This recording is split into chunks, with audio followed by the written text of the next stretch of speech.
Welcome, Irish fans, to another edition of the Irish Breakdown podcast. I'm Vince D'Addario. I am the football analyst at irishbreakdown.com. And with me, as always, is Brian Driscoll. He's the publisher at irishbreakdown.com. And some interesting movement here this week, Brian. It is the North Carolina week. Number 25, North Carolina. Number 2, Notre Dame. Notre Dame goes on the road to Chapel Hill on a Friday, which is weird. So everything's jumbled up this week with what we're pushing out, but make sure you stay locked in because we're going to have all kinds of good stuff. But today, we want to talk about the new look offensive line for Notre Dame, who, by the way, was just put up on the mid-season watch list for the Joe Moore Award for the best offensive line in the country. You're shaking your head. Is that not a mid-season like that? No, I know. Like, that's what they called it. I know that's what they called it. It's like, what? Mid-season for what? It's not mid-season in the NFL anymore. Like, okay, yeah, I know. It's mid-season for the Big Ten. Yes, that's right. I thought that was funny too, but I wanted to go with their terminology. Yeah, but, all good. Yeah, so they're one of the finalists, or they're on the watch list, or whatever the case may be, for the Joe Moore Award, which I think we all kind of anticipated. But now. Sure. You've got 2 starters out for this game. And of course, Patterson, the center, he's going to be out for the rest of the season. Right. But Kramer, it had an appendectomy from what we're being told. So he's going to be out 1 to 3 weeks. So definitely this week. We know that for sure. Yeah. And on that, with Tommy Kramer, I've talked to some sources about this. It sounds like it wasn't, when I hear appendectomy, I think emergency surgery. It got bad. Apparently it was something that was caught, before it became a problem. Okay, which good. Is why they're such a short, because I was thinking appendectomy. I mean, are they going to even have him back in the regular season? I was told that he's in good shape, that everything went well, that it was something that wasn't as bad as it sounds, and that's why there was such a short 1 to 3 week kind of turnaround on that. My thought would be, and maybe this is more of a hope than a thought, that if Notre Dame, no matter what happens against North Carolina, I mean, the reality is Notre Dame should be able to run a lot of 2s out against Syracuse and stuff. Agreed. Tommy Kramer, Jason Ademilola, there's just a lot of guys that I look that are banged up and say, just get him back for Wake Forest. Well, and I think Wake Forest is a bit of more of a concern. I don't have a concern, but I think they're a better team than maybe we had anticipated that they would be at this time of the season. So you want your guys to be back for that. Right. Game. And Syracuse is really bad. They're not good. And right. Yeah. So it's just, the point is, look, you got to get healthy for that Wake Forest Clemson run. And then of course the college football playoff is going to start a lot sooner after the end of the regular season. Right. Conference title games than it has in the past, since everything's pushed back 2 weeks. So the key is going to be making sure that Tommy Kramer gets healthy. And I would be surprised if he's back in less than a week, because he's been battling other different ailments throughout the year. So this might be a good time to kind of get him healthy, refreshed, and ready for a really good stretch run. So Notre Dame has pretty much announced via the depth chart that sophomore Zeke Correll is going to take over at center for this game, and Josh Lugg is going to take over at right guard, and that is going to be the makeup going into the North Carolina game. Now, what happens after the North Carolina game when Tommy Kramer comes back? Does that push? We'll worry about that later. Yeah. Because I think there's a million different options that you can go with. I think the key is just looking at the makeup of the line going into North Carolina. Correct. Let's see how it goes, and then we can kind of figure out some things after that. So there were a couple of different options, and I want you to just glaze over those real quick. You had an article out on irishbreakdown.com of the different options that Notre Dame could go with. And now, of course, they've settled on Correll and Lugg, but there were a couple of other options out there, I think, with Dylan Gibbons, and just kind of Robert Hainsey moving, just kind of go over some of those options that Notre Dame has decided not to go with. Well, before the Tommy Kramer news broke, what Notre Dame was doing in practice to replace Jarrett Patterson is Josh Lugg was getting the first snaps at center, and Zeke Correll was getting more action than what you'd expect a normal backup center to get. So it was a competition, but it was more about, let's get both of these guys ready to go. So they were both getting a lot of reps before Tommy Kramer's appendectomy, and so the plan was to go with Lugg, but it wasn't necessarily locked, from what I'm told by my sources, because Zeke Correll was practicing really well, which was a good sign. And I was told this before the Tommy Kramer injury. So that obviously was a positive sign. Well, then once I think that then made it, once Tommy Kramer went out, I think that made it easier to just transition Zeke Correll in the starting lineup and put Josh Lugg at right guard. Dylan Gibbons obviously was an option because he had stepped into the lineup against Florida State when Liam Eichenberg went down, because Notre Dame bumped Aaron Banks out to left tackle, and then Dylan Gibbons stepped in. And after the first play, he got knocked down on the first play. But after that, I thought Dylan Gibbons played really good football. So it was a potential option where he could just move over to right guard, because the transition from left guard to right guard is not that difficult. And since Josh Lugg had been playing tackle, he was playing some center, would they just move him over there? And I think that was the option in regards to getting your most experienced unit out there. Since Dylan Gibbons had played, he's a senior, Josh Lugg is a senior. That was an option. And then my option was more of I still like the idea of moving Robert Hainsey to center and putting Josh Lugg in at right tackle. That option became a lot less feasible, and I'd heard there were some discussions about it, but it wasn't really something that they were looking hard at. That became almost impossible to go with when Tommy Kramer went down. Sure, right. Because then it's kind of like, well, now you're going to move Hainsey to center, and now you're going to have a new center, a new right guard, and not a new right tackle, since Josh Lugg played there, but a different right tackle. So it was really the first two options, and the way that Zeke Correll practiced, I think made that like hey, let's see what he can do.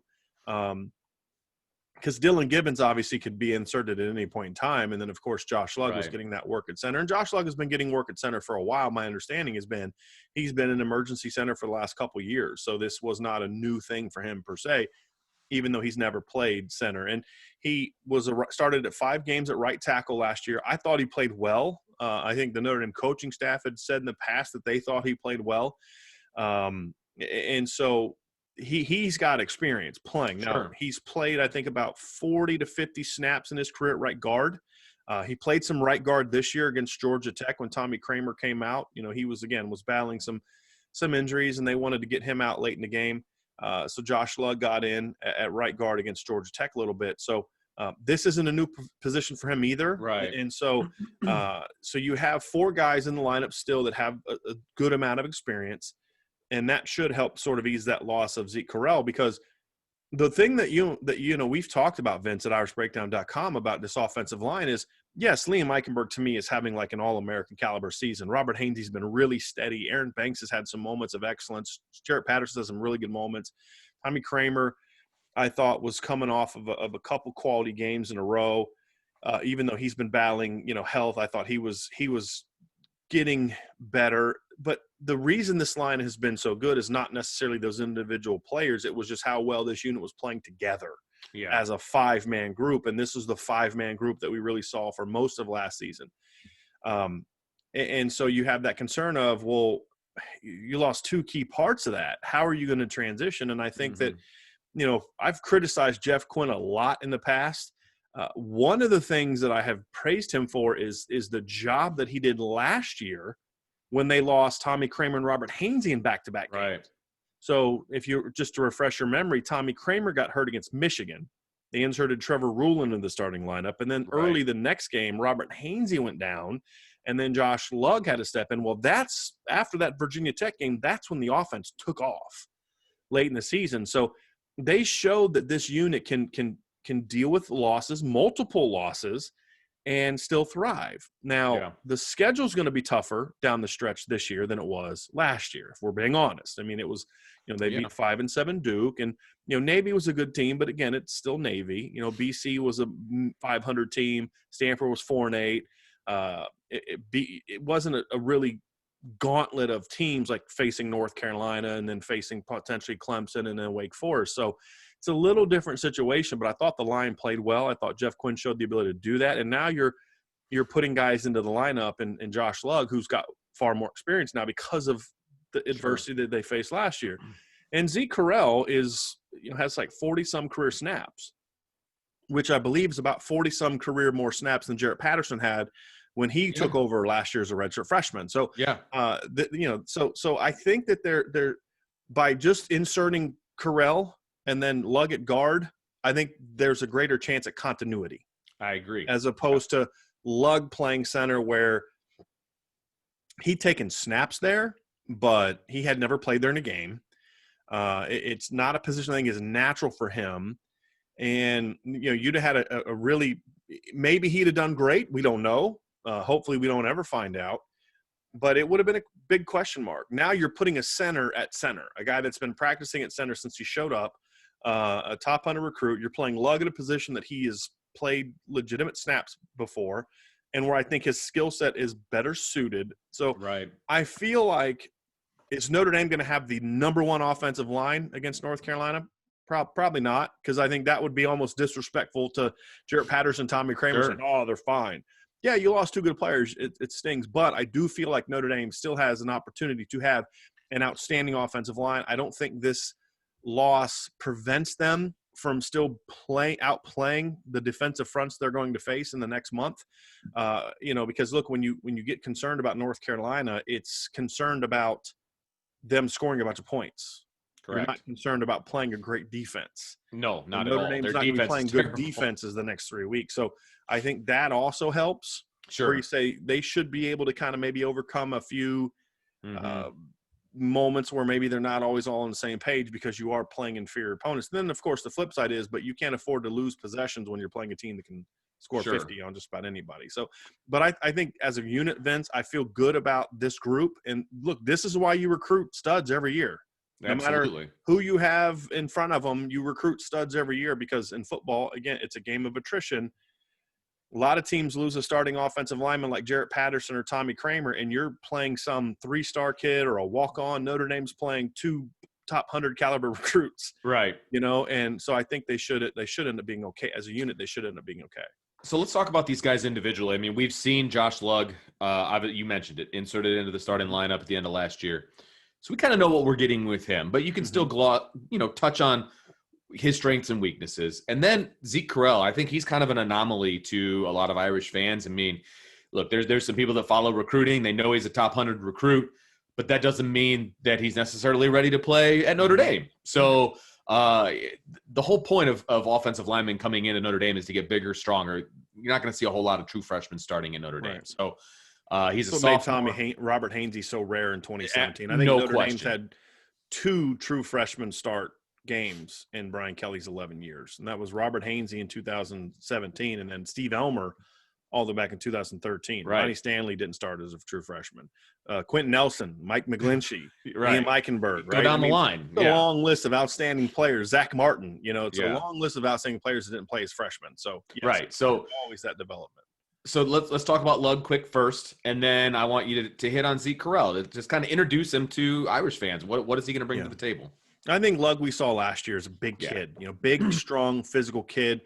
And I thought he handled himself well in pass protection, but he's never, in my opinion, based on what he is at Notre Dame, he's never going to be a guy that's going to look like Liam Eichenberg as a pass blocker. I actually think moving him into guard is really where his skill set's more ideally suited. Now, does that mean he's going to be full speed at a position that he hasn't played a ton this year? Probably not. But I think if this is a 2-3 game thing with him at guard, I could see a scenario where he really plays well because I think he's sort of a really aggressive player. We saw him against BC. He was actually a little bit out of control against BC. He's playing too aggressively. I think his personality, his demeanor really fits in well at guard. I think it's a pass blocker, and I think he really could excel at guard and, of course, as a run blocker. So this is a guy that I thought was one of the top recruits in his class coming out of high school in 2017. I think he's a guy that's got a lot of upside. He's younger than the other kids that were in his class, Robert Hainsey and Aaron Banks. So I think he's just now physically kind of coming into his own. And he battled a lot of injuries during the year. I mean, nothing major that kept him out of games necessarily, but things that limited his reps, limited his opportunities. And so I think that's partly why against BC, he's kind of chomping at the bit to get out there and play a little bit too aggressively. But I've been told that he's practiced really well. He's been calm. He's been poised. He's been, there's a lot of confidence that he's going to do well. And I think having a guy like Robert Hainsey beside him, it can be that calming effect of, hey man, calm down. We got this, or just the communication aspect of it.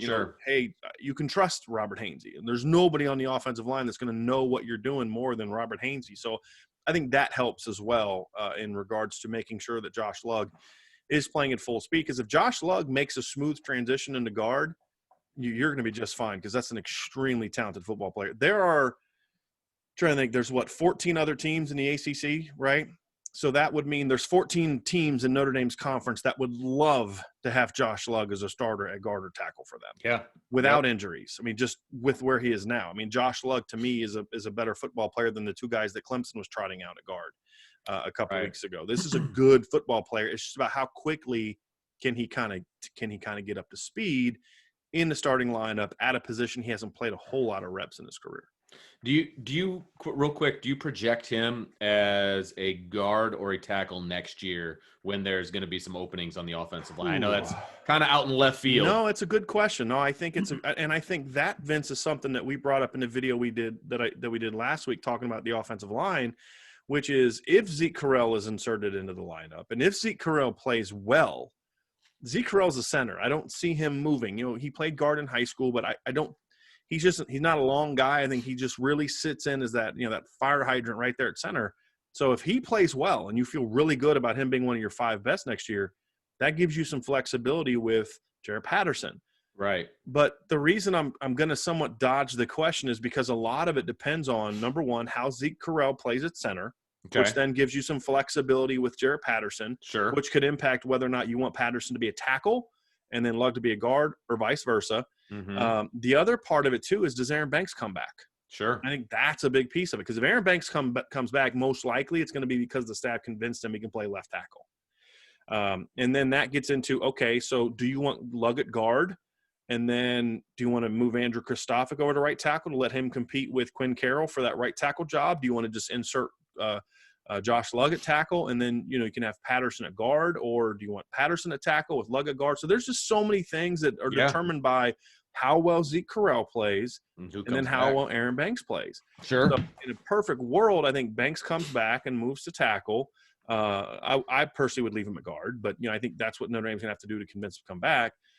And then I would say, where does Jarrett Patterson fit best? I personally think I would kind of like the idea of Jarrett Patterson and Josh Lugg being at guard, and then let the 2 stud sophomores, and then the rising, he's a freshman now, sophomores now, but Andrew Kristofic, Quinn Carroll, and Tosh Baker, let those 3 guys battle it out for that spot. The other option is they could just move Lugg at tackle, keep him at tackle, so they want more experience, and then they could put Patterson at right guard, and then they could let Dylan Gibbons battle it out for the left guard job. And in that scenario, for me, if it's me, I would sit down and have a very long talk with Blake Fisher, the 2021 recruit, and say, hey, listen, you can play tackle at this level. There's no question. But the fastest path for you to get on the field is at left guard. We think you could play left guard for us some as a freshman.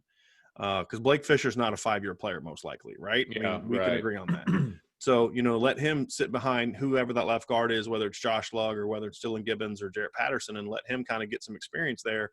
And then he can kind of get in a situation where if he's ready to play, maybe you can start working him in a little bit. So there's just a lot of options, and it's going to make spring ball a lot of fun. But which is great. So that's why it's kind of hard to answer that question because there's just 2 big question marks we don't have answers to right now, which is, how does Zeke Correll do at center? And then how does Aaron Banks, does Aaron Banks come back next season? So we'll cross those bridges when we come to it next year. But Zeke Correll, let's jump into the Zeke Correll boat. What have you seen from him, and what do you think we're going to see from him on Friday? Well, you'd mentioned this is a top 100 recruit. He was one of the 100 best players in the country coming out of his class. The big thing for him coming to Notre Dame, and Brian Kelly talked about this in a press conference today, was he was undersized. I mean, and we talked about that when he signed. He's going to need time to develop. He was about 265, 270 pounds when he showed up. Right. Tough, strong, athletic kid, and the tools are there. We saw it against Pitt. There's one play where Pitt just did a lot of stunting, and they hit him, and he kind of caught him where he was in mid-slide, so he got kind of rocked back. But other than that, Pitt threw a bunch of stunts at him. They threw a bunch of twists at him, and I thought he handled it really well. I thought he was physical. I thought even when they kind of got up the line of scrimmage past him, he stayed engaged, which, remember, that's what was going on that we praised the starting offensive lineman for, because when a team like Pitt attacks you as aggressively as they do, they're going to get up the field. but you got to stay on them, ride them out, but just the quarterback in that game wasn't as experienced as Ian Book was to kind of slide, step, and get up into the pocket. So Sure. they weren't able to avoid it as much. But I thought he played well. I think he's athletic.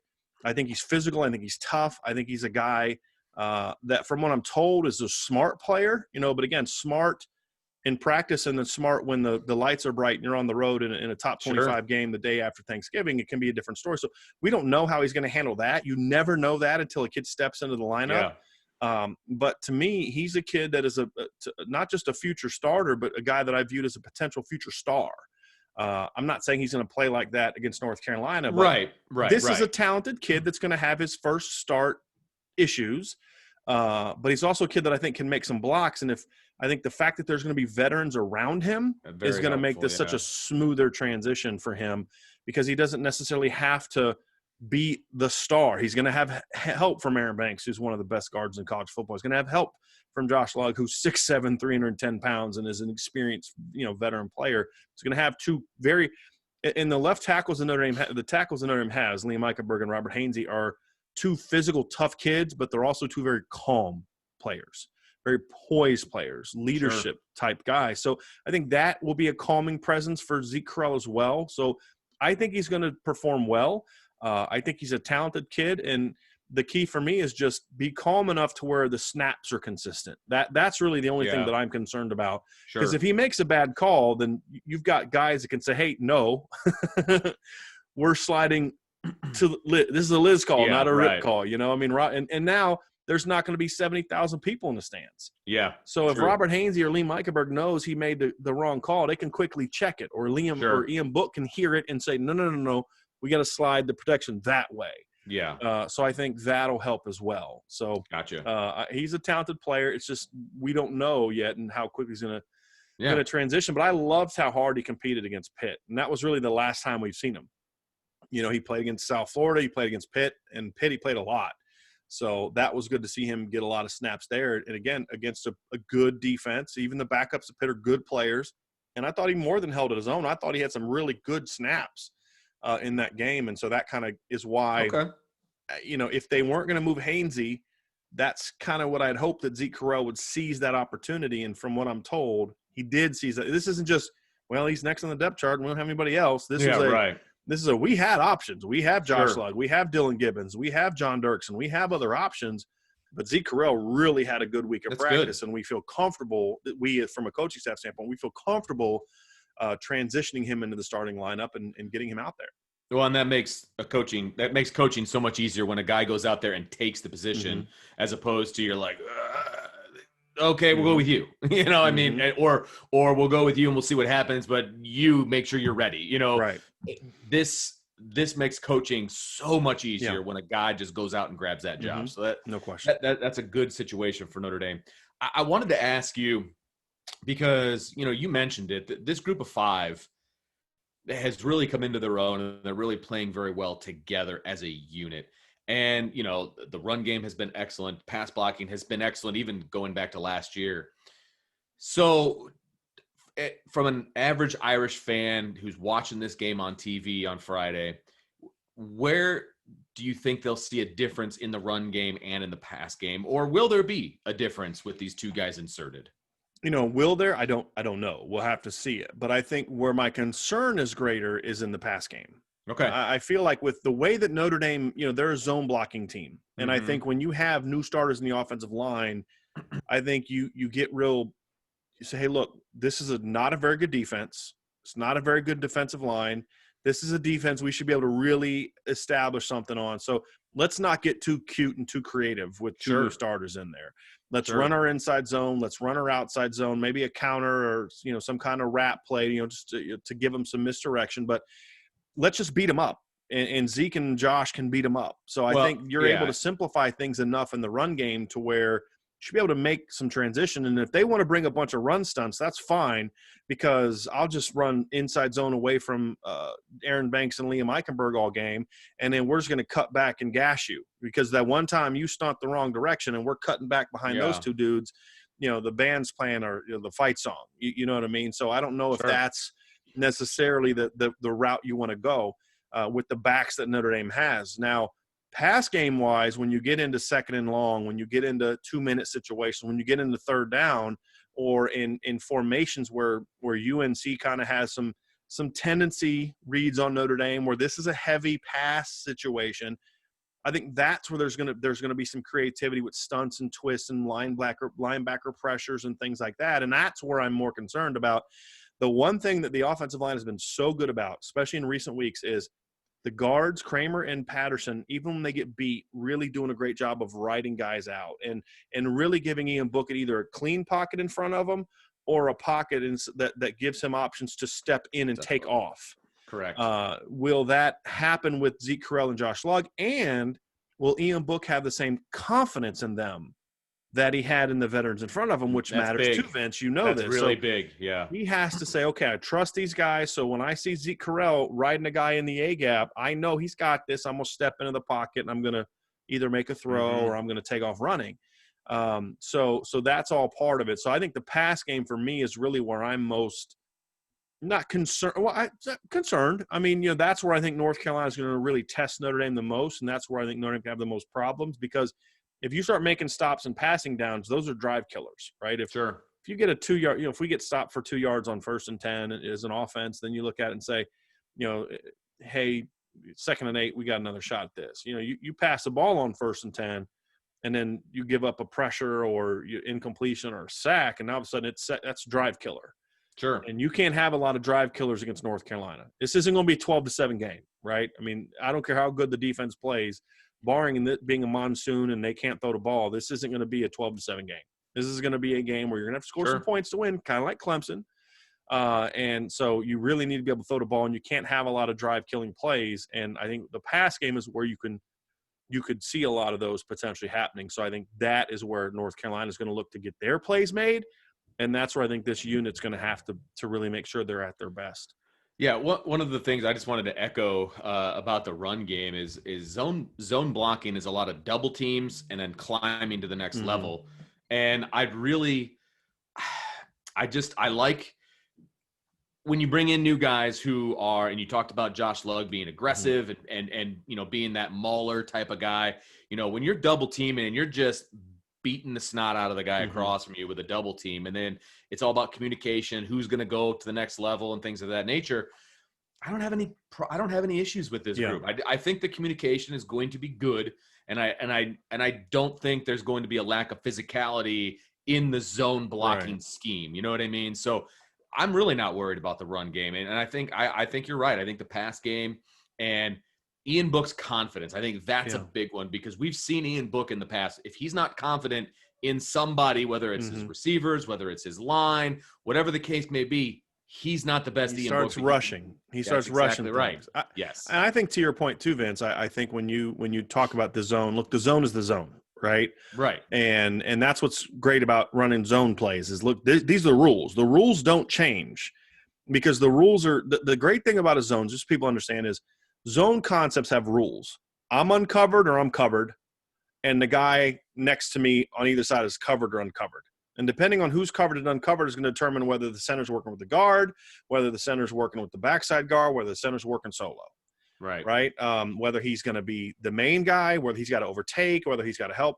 Those rules don't change, because they are what they are. And then however a defense lines up, we have our rules. If every single guy is covered, we have our rules, right? It becomes a bunch of base blocks, essentially. So that's why I like the zone so much, because you don't change your rules. The rules are what they are. The rules are the rules.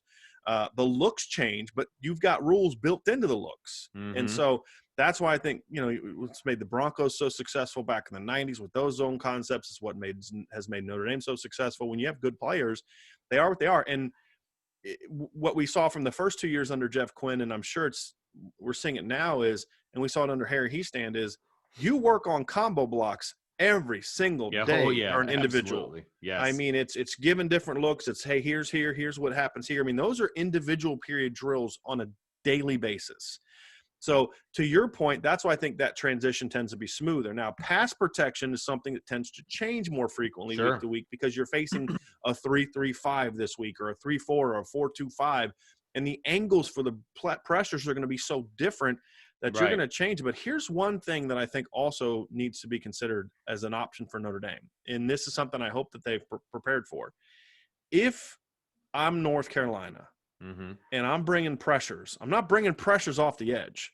I'm bringing pressures up the middle. Absolutely. Yeah. And one weapon that Notre Dame has that not a lot of teams have is Notre Dame can go 3 tight ends and have 2 guys out on routes that are matchup nightmares. And you put Brock Wright and maybe Tommy Trumbull. I prefer Brock Wright because I want Tommy Trumbull running routes. But you put one of those tight ends back in like an H-back situation, and now you can now free release your running backs, and you've got a bigger bodied guy stepping up to take on what maybe the running backs would do. Correct. So, normally Notre Dame would line up, let's say an 11 personnel, which is 3 receivers, 1 tight end in the back. And the back is, in a 6-man protection, the back's got to take on a blitzer. Well, sometimes Notre Dame will max pro and they'll go 7-man protection, which is the 5 linemen, the back, and the tight end.